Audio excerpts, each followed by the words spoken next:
ज्योती वाघमारे ताई आहेत आणि गेल्या 16 नोव्हेंबरला मालेगाव डोंगराळा येथे एका 3 वर्षीय चिमुरडीवर लैंगिक अत्याचार करून तिचा निर्गुण खून करण्यात आला आणि या संदर्भात आपण ताईंना विचारू की ताई काय सांगाल या संदर्भात। खरं तर ती घटना ही माणुसकीला काळीमा फासणारी घटना होती। त्यावेळेला ही घटना घडली तेव्हा मी आमच्या महिला जिल्हा प्रमुख संगीताताई आणि आम्ही सगळेजण तिथे गेलो। त्या पीडितांच्या कुटुंबियांना आम्ही भेट दिली, परंतु सांत्वन करण्यासाठी आमच्याकडे शब्द नव्हते। सुरुवातीपासून माननीय आमचे मंत्री महोदय दादाजी भुसे साहेबांनी त्या चिमुरडीला न्याय मिळवून देण्यासाठी सतत आग्रही भूमिका घेतली आणि कालच आपण बघितलं की ज्येष्ठ वकील माननीय उज्ज्वलजी निकम साहेब यांची विशेष सरकारी वकील म्हणून या खटल्यासाठी नियुक्ती झालेली आहे आणि जोपर्यंत त्या नराधमाला फाशी मिळत नाही तोपर्यंत आमचा लढा थांबणार नाही। आम्ही लढत राहू। परंतु त्याबरोबरच दादा, आज महाराष्ट्रातल्या सगळ्या लाडक्या बहिणींना वाटतंय की आज जर एकनाथ शिंदे साहेब मुख्यमंत्री असले असते ना, तर त्या बदलापूरच्या चिमुरडीवर अत्याचार करणाऱ्या अक्षय शिंदेचा जसा करेक्ट कार्यक्रम झाला होता ना, तसाच या मालेगावच्या नराधमाचा, त्या डोंगराळेच्या नराधमाचा सुद्धा झाला असता। पण तरी सुद्धा संविधान आहे, कायदा आहे, कायद्याच्या मार्गाने लढत राहू आणि इथून पुढं डोंगराळ्यातल्या चिमुरडीला न्याय देताना महाराष्ट्राच्या कुठल्याही आई बहिणीवरती अत्याचार होणार नाही याची काळजी घेण्यासाठी आम्ही नेहमीच दक्ष राहू। ताई नेहमी बोललं जातं फास्ट ट्रॅक कोर्टमध्ये खटला चालला पाहिजे, फास्ट ट्रॅक मध्ये कोर्टमध्ये खटला चालला पाहिजे, परंतु आपण बघितलं असेल तर गेल्या 5 वर्षांमध्ये एकही फाशी झाली नाही, एकही शिक्षा झाली नाही। आता तर ताजं प्रकरण असेल, साताऱ्याचं प्रकरण असेल, त्यानंतर कोपर्डीतलं प्रकरण असेल, कुठल्याच प्रकरणामध्ये फास्ट ट्रॅकचा अजूनपर्यंत निर्णय लागला नाहीये। खरं तर आम्ही या ठिकाणी आम्ही सगळ्या महिला भगिनी मिळून महाराष्ट्र राज्याच्या मुख्यमंत्र्यांना आणि उपमुख्यमंत्र्यांना निवेदन देणार आहोत आणि आम्ही त्यांना विनंती करणार आहोत की फास्ट ट्रॅक कोर्टमध्ये सगळे खटले एकत्र चालवू नयेत। महिलांच्या संदर्भातले जे खटले आहेत त्याच्यासाठी स्वतंत्र कोर्ट असावं। त्वरित जर आणि न्यायमूर्तींनी जर फाशीची शिक्षा जर दिली ना, तर त्याची त्वरित अंमलबजावणी सुद्धा झाली पाहिजे। Because if justice delayed then justice buried.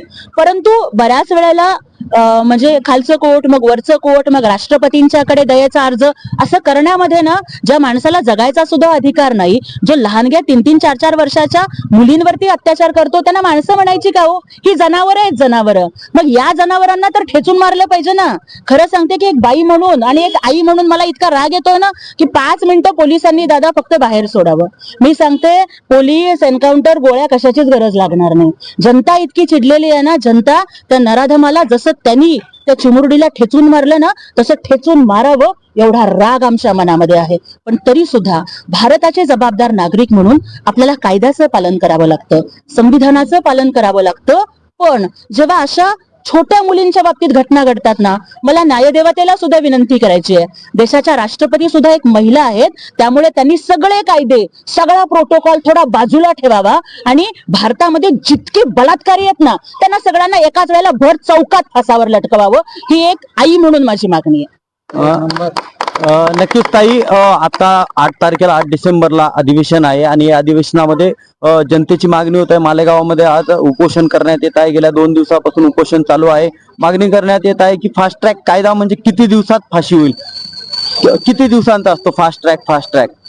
आपण दादा बघितलेलं आहे की अनेक वेळेला, म्हणजे अगदी मी तुम्हाला सोलापूर मधल्या एका घटनेचं उदाहरण देऊ इच्छिते की तिथे एका चिमुरडीला तिच्यावरती अत्याचार करून, तिचा खून करून, तिचे आई वडीलच तिला रेल्वेमधून तिची डेड बॉडी घेऊन जात होते। रेल्वे पोलिसांनी पकडलं।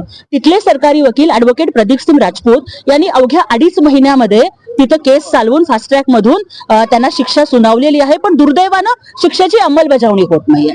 त्यामुळे म्हणजे कायदे हे फक्त कागदावर असून चालणार नाहीत, तर येणाऱ्या अधिवेशनामध्ये शक्ती कायदा आलाच पाहिजे। आणि ज्या वेळेला अशा पद्धतीनं, हे बघा, छत्रपती शिवाजी महाराजांनी काय केलं होतं की रांझाचा पाटील खूप मोठा होता, पण एका अबलेवरती जर त्यांनी हात टाकला ना तर त्याचे हातपाय तोडून टाकले ना, चौरंगा केला महाराजांनी। आणि मी तर म्हणते की अशा बलात्कारांना छत्रपती शासनच केलं पाहिजे। आणि त्यामुळं येणाऱ्या अधिवेशनामध्ये आम्ही सगळ्या भगिनी, ही गोष्ट राजकारण करण्याची नाही, ही गोष्ट पक्षाचे भेदभाव मध्ये आणण्याची नाही, ही गोष्ट एका चिमुरडीच्या चितेवरती स्वतःच्या राजकारणाची पोळी भाजण्याची नाही। पक्ष बाजूला ठेवले पाहिजेत। प्रत्येकाला मुलगी आहे, प्रत्येकाच्या घरामध्ये चिमुरडी आहे. अरे प्रत्येक वेळेला खड्ड्यात घाला ना राजकारण, प्रत्येक वेळेला राजकारण करणार का तुम्ही? त्या चिमुरड्याच्या हत्येच्या, तिच्या चितेची आग आणि तिच्या आईच्या डोळ्यातले अश्रू अजून पुसलेले नाहीयेत. आणि ज्या लोकांना अशा पद्धतीचं घाणेरडं राजकारण आठवतं ना, मला त्यांच्या सत्सद विवेक बुद्धीला आवाहन करायचंय, माणूस म्हणून एक होऊयात. कारण प्रत्येकाला मुलगी आहे आणि तो बलात्कारी कुणीही असला ना तरी त्याला भर चौकात फासावर लटकवलं पाहिजे, त्वरित फासावर लटकवलं पाहिजे आणि 2 किंवा जास्तीत जास्त 3 महिन्याच्या आत त्याला फाशी झाली पाहिजे. यासाठी लढा देऊयात, सगळे मिळून एक होऊयात. नक्कीच ताई, धन्यवाद. जय महाराष्ट्र.